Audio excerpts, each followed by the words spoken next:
Scream on Halloween. Ghostface is in front of Michael Myers, taking advantage of the darkness of the room to sneak up the switches, cutting the power to the entire building, and stabbing Myers repeatedly.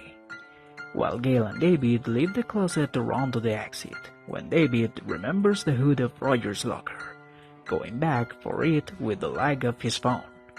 Gail, Andy, and Laurie meets to discuss what happened, as Andy and Gail confirms Ghostface's identity as James. Laurie insists there is no way James knows his name.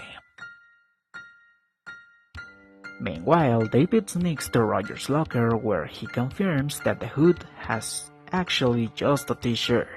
However, turning around to run for the exit, he will run into Ghostface, who will accidentally stab him and get hit by Myers, thanks to the lags of David's phone, who will entice Ghostface's guilt for staying still after stabbing him, deciding to take the fire extinguisher and hit Myers and run away.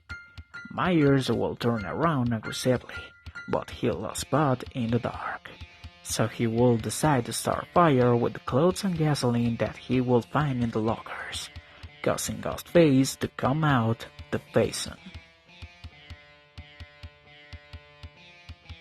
Meanwhile, David will tell the group what he had done, taking a hit from Laurie, who will convince the group that Dr. Loomis was Ghostface, arguing that he was always in the same places as the killer, without saying them simultaneously. When the group watches Ghostface leaving the burning room, so now that he is vulnerable, the group confronts him, but Laurie will stay to wait for Myers at the door, taking the knife they found in Roger's room, when suddenly a second Ghostface will shoot out of the window. And out the door, Myers will come out engulfed in flames, limping towards Laurie, who managed to bat his first blow to stab him in the throat from behind, knocking Myers down, who will once again be repeatedly stabbed by Laurie, who will be stopped by David, telling him that they had made a mistake, that James was the murderer and that the police were already on their way. However, Laurie, with tears, tells the group that a second Ghostface had been thrown out the window, but this one will not be found by the group, nor by the local police, who diagnosing Myers and James alive, and sending to the mental hospital again. While the group describes what happened to the police, Laurie will see Dr. Loomis arrive from among the garbage cans, with a particularly miscellaneous outfit.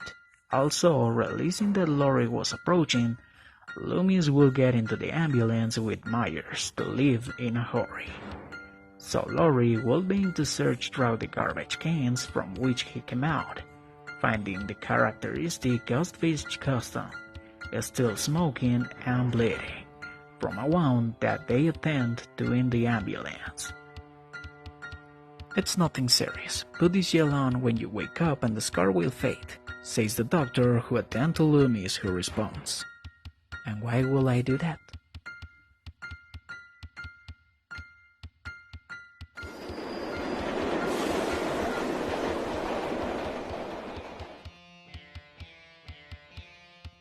Remember that this is a translation of the original program made by Einar Santana in his original account in Spanish, in which you can find much more content and to which we will leave you the link.